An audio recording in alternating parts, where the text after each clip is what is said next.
लोकतंत्र में जनता राजा होती है। कलेक्टर, एसपी, आरटीओ, मिनिस्टर सब जनता के सेवक हैं। उनकी सैलरी आप देते हैं, उनकी कुर्सी आपके वोट और टैक्स से चलती है। आप किसी दफ्तर में भीख मांगने नहीं जाते, आप अपने हक लेने जाते हैं। जिस दिन जनता ये बात समझ लेती है उस दिन करप्शन की आधी जंग वही जीत लेती है। एक सवाल पूछता हूं, इस मुल्क का असली मालिक कौन है? कलेक्टर, मिनिस्टर, आरटीओ या फिर आप? याद रखिए, इस देश में कोई अफसर राजा बनकर पैदा नहीं होता। उनकी कुर्सी, उनकी गाड़ी, उनकी सिक्योरिटी, उनका बंगलो सब कुछ जनता के टैक्स के पैसों से चलता है। लेकिन जब नौकर खुद को बादशाह समझने लगते हैं तब कानपुर जैसे रेड सामने आते हैं।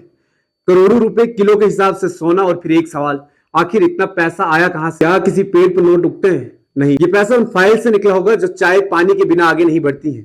ये पैसा उन लोगों के आंसू से बना होगा जो दफ्तर के चक्कर काटते काटते थक गए। और शायद ये पैसा उस भरोसे का कत्ल है जो जनता ने सिस्टम पर किया था। कानपुर में आरटीओ अधिकारी के घर रेड पड़ती है, तस्वीरें सामने आती हैं, कैश, गोल्ड, प्रॉपर्टीज, पूरा देश हैरान रह जाता है। लेकिन दोस्तों, ये कहानी सिर्फ एक अफसर की नहीं है, ये उस सोच की कहानी है जहां आम आदमी फाइल के लिए लाइन में खड़ा रहता है और कुछ लोग नोट गिन रहे होते हैं। एक तरफ जनता ईएमआई भर रही है, दूसरी तरफ कुछ लोग बेनामी दौलत जमा कर रहे हैं। सवाल पैसों का नहीं है, सवाल भरोसे का है। आखिर होता कैसे है करप्शन? एक दिन में पैदा नहीं होता, वो शुरू होता है एक छोटी सी लाइन से, सर थोड़ा दे दीजिए, काम जल्द हो जाएगा। फिर धीरे धीरे रिश्वत अड्डा बन जाती है, रिश्वत आदत बन जाती है, और आदत सिस्टम बन जाती है, और सिस्टम एक साम्राज्य बन जाती है। और सबसे खतरनाक बात क्या है, हम उसे नॉर्मल समझने लगते हैं। एक गरीब आदमी अपनी पेंशन के लिए दफ्तर जाता है, एक स्टूडेंट स्कॉलरशिप के लिए दरख्वास्त देता है, एक बीमार इंसान इलाज के लिए गवर्नमेंट ऑफिस के चक्कर लगाता है, और जब उनसे पैसा मांगा जाता है तो सिर्फ उनकी जेब नहीं काटी जाती, उनका भरोसा लूट लिया जाता है।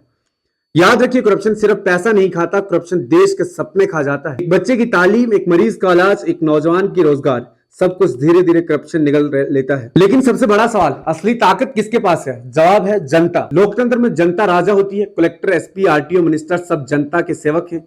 उनकी सैलरी आप देते हैं, उनकी कुर्सी आपके वोट और टैक्स से चलती है। आप किसी दफ्तर में भीख मांगने नहीं जाते, आप अपने हक लेने जाते हैं। जिस दिन जनता ये बात समझ लेती है उस दिन करप्शन की आधी जंग वही जीत लेती है। सवाल यह है कि करप्शन से कैसे बचें? सबसे पहले, कभी भी बिना रिसिप्ट के पैसा मत दीजिए।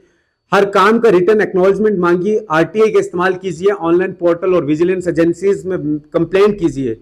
और सबसे जरूरी, डरना बंद कीजिए, क्योंकि करप्शन तब जिंदा रहती है जब तक ईमानदार लोग खामोश रहते हैं। एक मुल्क तब कमजोर नहीं होता जब उसके पास पैसा कम हो, जब उसकी जनता अपनी ताकत भूल जाए। आज जरूरत सिस्टम से लड़ने की नहीं, सिस्टम को याद दिलाने की है कि असली कुर्सी पर कौन बैठा है, और जवाब है जनता। हम टैक्स पेयर हैं, हम वोटर्स हैं, हम इस मुल्क के असली मालिक हैं। और अगर मालिक सो गया तो सिस्टम बिक जाता है, लेकिन अगर मालिक जाग जाए तो करप्शन का सबसे बड़ा साम्राज्य भी ज्यादा दिन तक जिंदा नहीं रह सकता। मैं हूं तारिक बेग, और ये सिर्फ एक खबर नहीं बल्कि एक याद दहानी है कि लोकतंत्र में कुर्सियां बड़ी नहीं होती, जनता बड़ी होती है। और जब जनता अपना ताज पहचान लेती है तो बादशाहों के तख्त भी हिल जाते हैं।